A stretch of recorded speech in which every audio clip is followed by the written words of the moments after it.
Everyone, कैसे हैं आप सब लोग। सिविल सर्विसेज एग्जामिनेशन की प्रिपरेशन अगर आप इंग्लिश मीडियम में करना चाहते हैं, दैट मीन्स अगर आप अपने मीडियम को हिंदी मीडियम से इंग्लिश मीडियम में शिफ्ट करना चाहते हैं, जिससे कि आपके सिलेक्शन के चांसेस और ज़्यादा इन्हांस हो सकें और ज़्यादा इंक्रीज हो सकें और ज़्यादा बढ़ सके, है ना। आपने देखा होगा 2013 से जब से सीसैट इंट्रोड्यूस हुआ है यूपीएससी के सिलेबस में, जब से इंग्लिश में रीडिंग कॉम्प्रीहेंशन और फिर उसके बाद इंग्लिश मीडियम के जिस तरीके से लगभग 1000 में से 990, 995, 960, 970 लोग इंग्लिश मीडियम के सेलेक्ट हो रहे हैं, तो आप अपनी लाइफ के साथ क्या कर रहे हैं, इसका डिसीजन आपको खुद लेना है। अभी 2013 से लेकर 2025 चल रहा है, लगभग 12 से 13 साल का टाइम हो चुका है, राइट। अब इसमें आप खुद ही देख सकते हैं कि किस तरीके से हिंदी मीडियम का रिजल्ट जा रहा है। आप अपनी लाइफ का टाइम, मनी, एनर्जी कहाँ इन्वेस्ट कर रहे हैं, आप खुद सोचिए। और अगर आप इस चीज़ को विश्वास मानिए, आप जाइए यूपीएससी की वेबसाइट पर, जो यूपीएससी की वेबसाइट है उस पर जाइए आप, ठीक है। उस वेबसाइट पर जाकर के upsc.gov.in पर जाइए, वहाँ पे यूपीएससी की एनुअल रिपोर्ट्स होती हैं, ठीक है।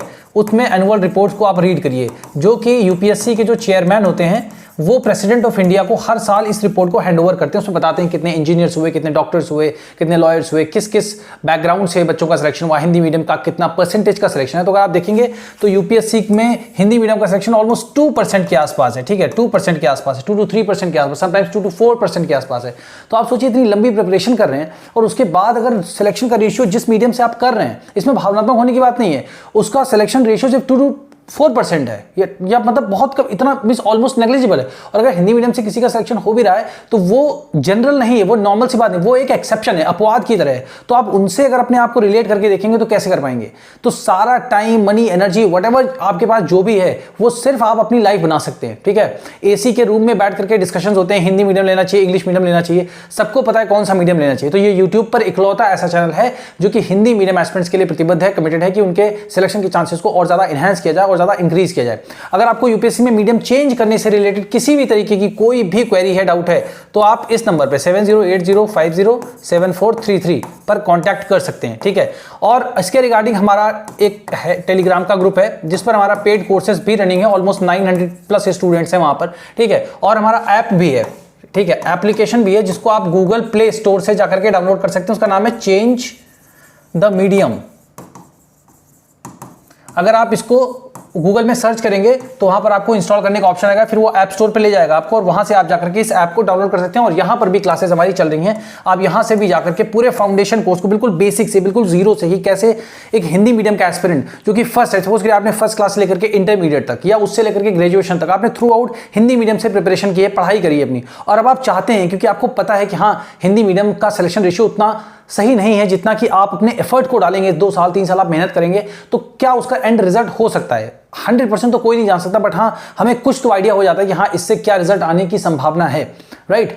तो अगर कोई हिंदी मीडियम एस्पिरेंट है तो डेफिनेटली वो अपने मीडियम को चेंज कर सकते हैं, इसमें कोई शक की बात नहीं। आपको कोई ग्रामर की क्लास नहीं करनी है, हम आपको सब कुछ बताएंगे कि कैसे लिखना है, आंसर राइटिंग कैसे करनी है, कितने वर्ड मीनिंग्स याद करने हैं, कैसे वोकैबुलरी को याद करना है। एनसीईआरटीज को लाइन बाय लाइन पढ़ाया गया है। अभी जैसे मैं आपको यहां पर पढ़ा करके दिखाऊंगा, ये हमारी 8th क्लास की एनसीईआरटी है, ठीक है। आप सपोज करिए कि आप हिंदी मीडियम के एस्पिरेंट है, ठीक है, और ये हमारी 8th क्लास की एनसीईआरटी है, और आपने पहली बार आपने पढ़ना स्टार्ट किया, ठीक है, first time. Suppose if someone starts reading the NCERTs of 8th class, okay, that is very normal, right, for all the UPSC aspirant, ठीक है। तो आप सपोज करिए ये 8th क्लास की एनसीईआरटी है, इसका नाम है अवर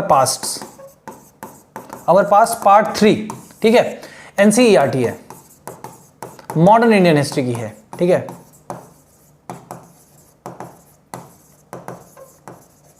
मॉडर्न इंडियन हिस्ट्री की, ठीक।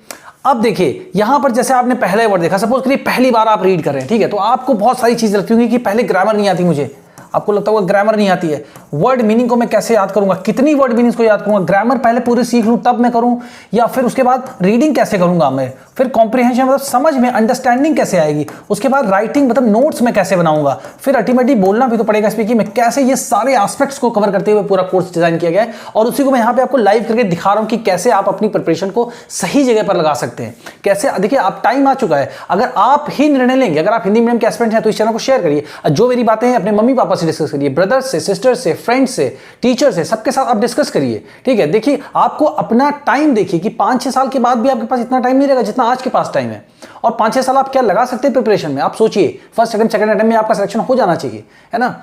मेहनत करनी चाहिए आपको, सही दिशा में मेहनत करिए, ठीक है। देखिए यूपीएससी के जो इंग्लिश मीडियम एस्पिरेंट उनके लिए सपोज करिए हाईवे बना हुआ है, सारे क्वालिटी स्टडी मटेरियल उनके पास अवेलेबल है, ठीक है ना। द हिंदू हो गया, इंडियन एक्सप्रेस हो गया, लाइव मिनट, यहां से डायरेक्टली सीसाइड के लिए आर्टिकल्स पिकअप होते हैं, जो आपके रीडिंग कॉम्प्रिहेंशन के पैराग्राफ्स आते हैं वो यहीं से पिकअप होते हैं डायरेक्टली। आप इनको कभी पढ़ते ही नहीं, कभी आप पढ़ ही नहीं सकते, क्योंकि आपको बता दिया गया कि आप कभी पढ़ ही नहीं सकते। आपको ट्रांसलेट करके इनका एक तरीके से रूपांतरण करके आपको दे दिया था हिंदी में कि ये इंपॉर्टेंट है, इसको पढ़ लेना हिंदी में, ठीक है। फिर इंग्लिश में आता है, बोलना बहुत आसान है, बट आपको एक्चुअल रियलिटी पता है कि हाँ इंग्लिश की वजह। और देखिए आज के दिन जैसे आर्टिफिशियल इंटेलिजेंस है ना, चैट जीपीटी है, ठीक है, या जो भी आपके इंटरनेट ऑफ थिंग्स हैं, ठीक है, या जो भी टेक्नोलॉजिकल डेवलपमेंट हो रहा है, साइबर क्राइम्स हो रहे हैं, ठीक है ना, डिजिटल फ्रॉड्स हो रहे हैं, तो ये सब जो हो रही है, तो इसकी वजह से क्या लगता है आपको दुनिया पीछे जाएगी? नहीं, दुनिया आगे ही जाएगी, तो डेवलपमेंट और ज्यादा ही होगा। तो ये सारी चीजें हिंदी में तो नहीं होती हैं, तो आप अपने आप को सेंटर में रखिए, you put yourself at the centre and ask a question to yourself. अपने आप से एक प्रश्न पूछिए कि आप अपने लाइफ के साथ क्या करने जा रहे हैं, कौन सा स्टेप लेने जा रहे हैं, ठीक है। इस तरीके से अगर आप पढ़ना चाहिए, और मैं किसी भी कोचिंग का नाम लूंगा, मेरा काम किसी की बुराई करना नहीं है,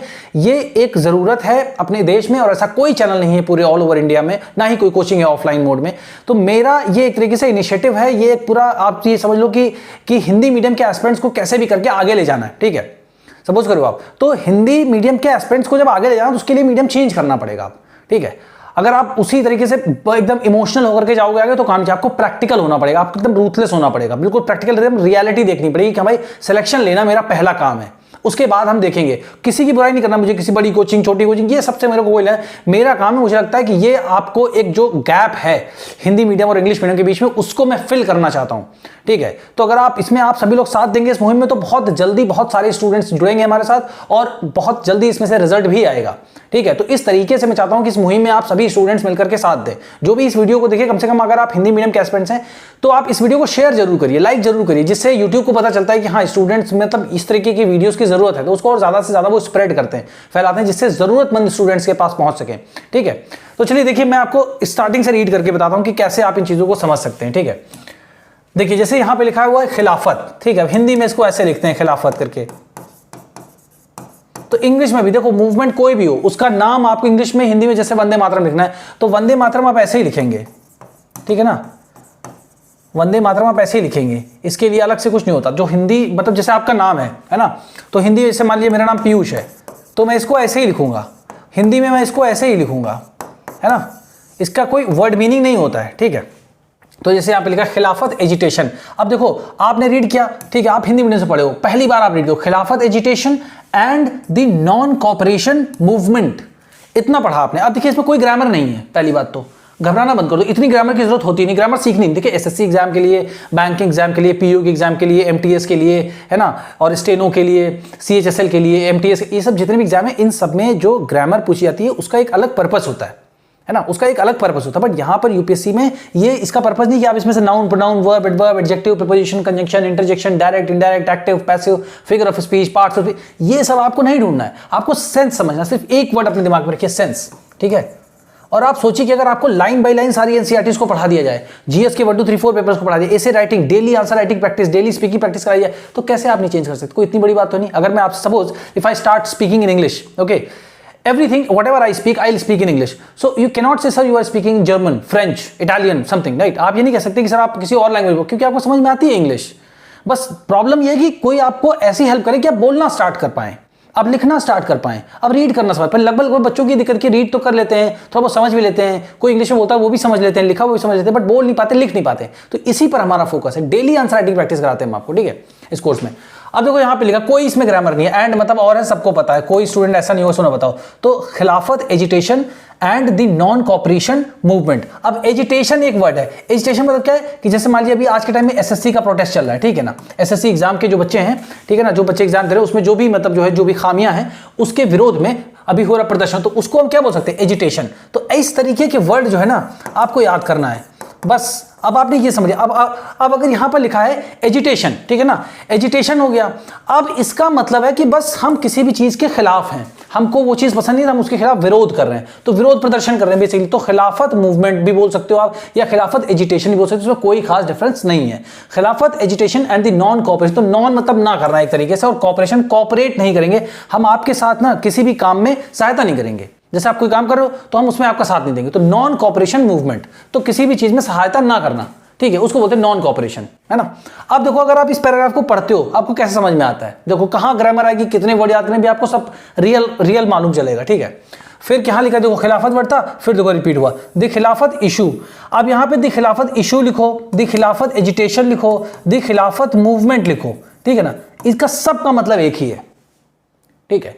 अब सोचिए ये तीनों वर्ड एक बार आपने याद किया, खिलाफत मूवमेंट कितनी बार मॉडर्न हिस्ट्री में आएगा, मेंस में भी क्वेश्चन आ चुके, प्रीलिम्स में भी आ चुके। अब आपको पता है एजिटेशन लिखाओ, मूवमेंट लिखाओ, इशू लिखाओ, मतलब एक ही है, आंदोलन से मतलब है, ठीक है ना, हो गया। वॉज मतलब था वन सच कॉज, है ना। अब यहाँ पे कॉज मतलब भी क्या है, इशू है, मतलब ये एक तरीके का, या मतलब यहाँ पे हो गया कारण हो गया या रीजन हो गया। अब ये क्या है, ऊपर के पैराग्राफ से नीचे मिलते हुए लिखा गया है, तो इस लाइन को देखेंगे, द खिलाफत issue was one such cause. अब ऊपर से अगर हम पढ़ेंगे तो उसमें रहेगा कि खिलाफत इशू जो था, जो खिलाफत मूवमेंट था, वो एक कारण, इस प्रकार का एक कारण था, बस इतना मतलब है, ठीक है इसका। अब देखो, अब यहां से स्टार्ट होता है इन 1920। अब इन 1920 मतलब क्या, 1920 में सीधे द ब्रिटिश, जो ब्रिटिश थे या ईस्ट इंडिया कंपनी, मतलब एक जनरल सेंस में समझने के लिए ब्रिटिश बोल लो, है ना, या इंग्लिश यहाँ पे लिखा होता वो भी सेम है, अगर इंग्लिश लिखा होता तो भी सेम है, कोई उसका कोई अंतर नहीं, डिफरेंस नहीं है, ठीक है। इम्पोज्ड मतलब क्या, लगा देना।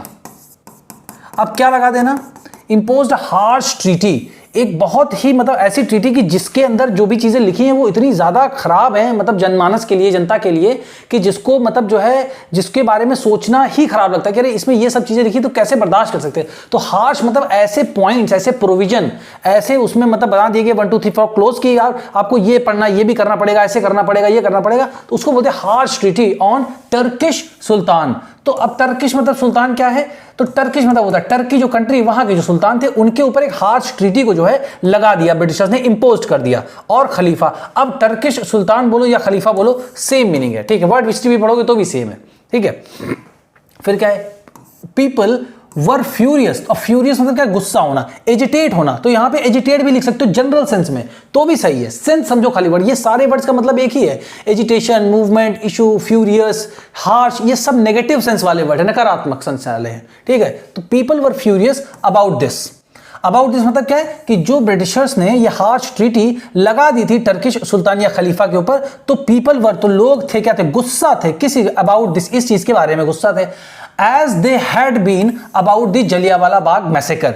अब एज मतलब यहां पे हो जाएगा जैसा कि दे मतलब वे मतलब किसके लिए आया, पीपल के लिए आया, कि जैसे कि वो लोग, हैड मीन्स थे, है ना, जैसे कि वो लोग हैड बीन मतलब हैड बीन थे, मतलब हैड बीन रहे थे about the Jallianwala Bagh massacre कांड। तो जलियांवाला बाग मैसेकर कांड जब हुआ था तो जितना लोगों के अंदर गुस्सा था, ठीक है, सिंपल भाषा में समझिए, जब जलियांवाला बाग मैसेकर हुआ था, मैसेकर मींस होता है हत्याकांड, ठीक है ना, तो जलियांवाला बाग मैसेकर कांड जब हुआ था तो लोगों में उतना ही गुस्सा था जितना ये जो टर्किश सुल्तान के ऊपर इन्होंने, ब्रिटिश ने जो है एक हार्श ट्रीटी इंपोज कर दी थी, लगा दी थी, तो उतना गुस्सा था। अब देखो दोनों इशू साथ साथ चल रहे ना, अब यहां बता रहा है, अब यहां पे की नोट्स कैसे बनाने आपको, देखो, ठीक है, एक तो आपको क्या बताना है, हार्श ट्रीटी इंपोज, अब से एक वर्ड इंपोज, कोई भी ट्रीटी इंपोज वर्ड ही यूज होगा, है ना, तो आपको पता है कि टर्किश सुल्तान लिख दो या टर्की खलीफा, और उसके बाद डैश लगा दो, इंपोज्ड हार्श ट्रीटी।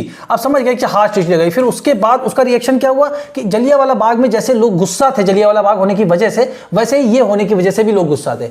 अब ऑल्सो मतलब क्या होता है, भी, ठीक है ना। अब इंडियन मुस्लिम्स, भारतीय मुसलमान जो थे उस वक्त के, वर कीन मतलब बहुत ज्यादा एक तरह से अवेयर होना, है ना, वर कीन दैट खलीफा बी अलाउड, वो ये चाहते थे बेसिकली, है ना, मुस्लिम जो थे वो मतलब ये चाहते थे कि जहां दैट मतलब कि खलीफा बी अलाउड, कि खलीफा जो हैं, जो टर्किश सुल्तान हैं, उनको अलाउ किया जाना चाहिए, उनको परमिशन दी जानी चाहिए टू रिटेन मतलब वापस रखना अपने पास, फिर से किस चीज को, रिटेन द कंट्रोल, जो नियंत्रण था, जो शासन था, वो अपने पास थे, किसके, over Muslim sacred places in the erstwhile Ottoman empire.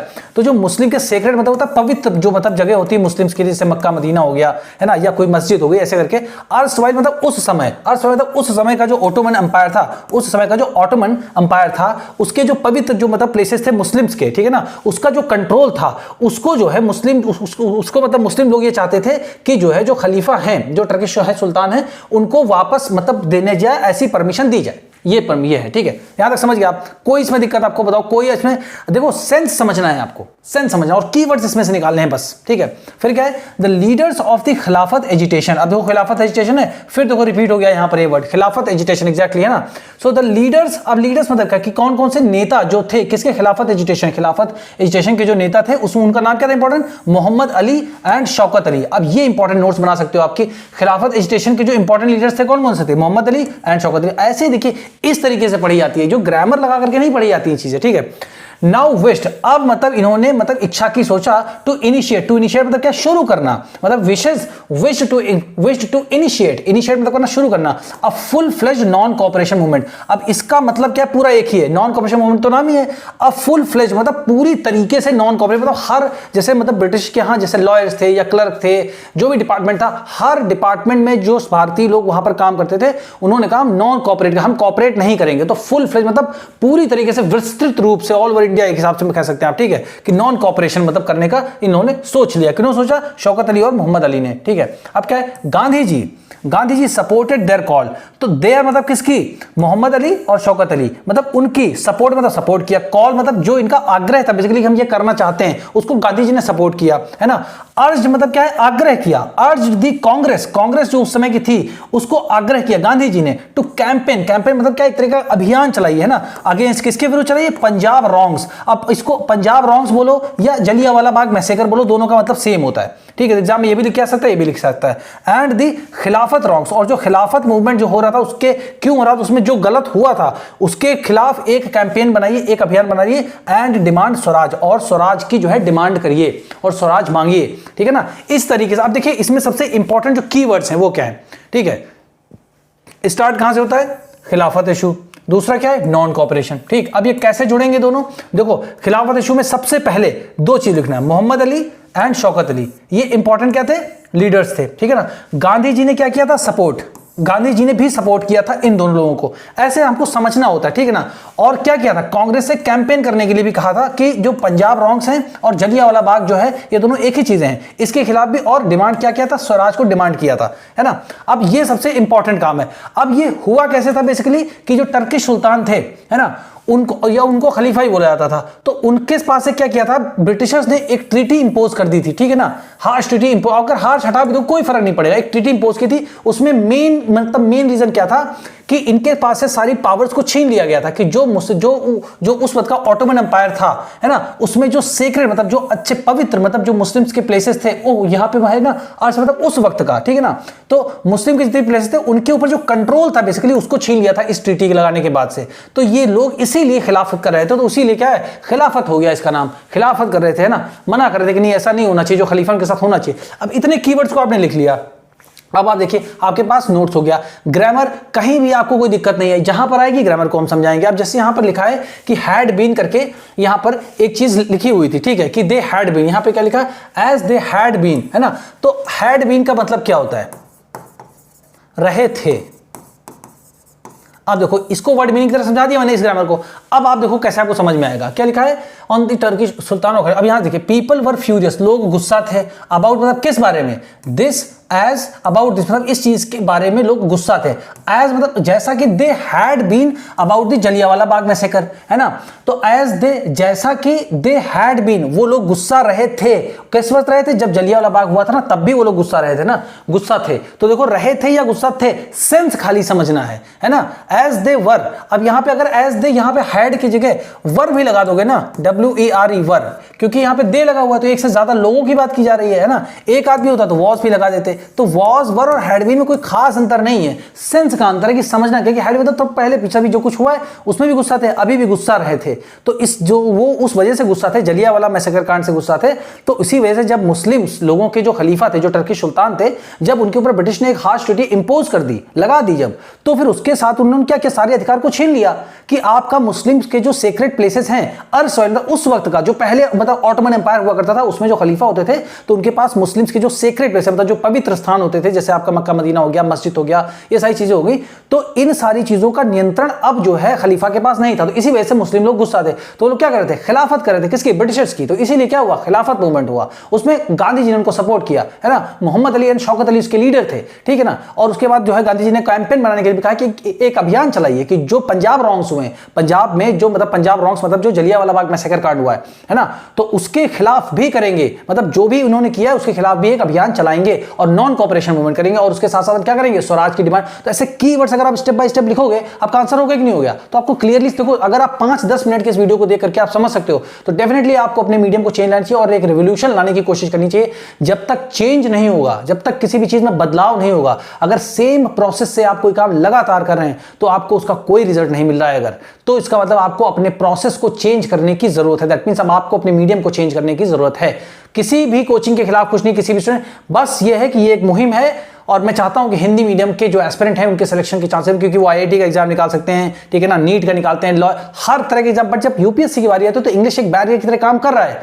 आप भीड़ का हिस्सा मत बनिए, ठीक है। जहां पर आप जाएंगे एडमिशन कराने तो दोबारा आपसे कोई पूछेगा भी नहीं, दोबारा आपसे कोई पूछेगा भी नहीं, आपसे डेली आंसर राइटिंग वाइज सब कोई आपसे पूछेगा भी नहीं वहां पर कि आपने हमारे यहाँ 2 लाख 3 लाख रुपए फीस दी थी जनरल स्टडीज की, तो आपका प्रीलिम्स हुआ, क्या हुआ, कोई कुछ भी नहीं। आप एक भीड़ की तरह जाओगे, चले आओ, अपने बारे में सोचो कि आप क्या करना चाहते हो, क्या करने जा रहे हो एक्चुअली में, क्योंकि बी वेरी प्रैक्टिकल। जब तक आप रियलिटी को अपनी आंखों से नहीं देखोगे तब तक आपको बताने खुद से कोई नहीं आएगा। ये इकलौता यूट्यूब का ऐसा चैनल, इसको शेयर करिए हिंदी मीडियम एस्पिरेंट्स के बीच में। सी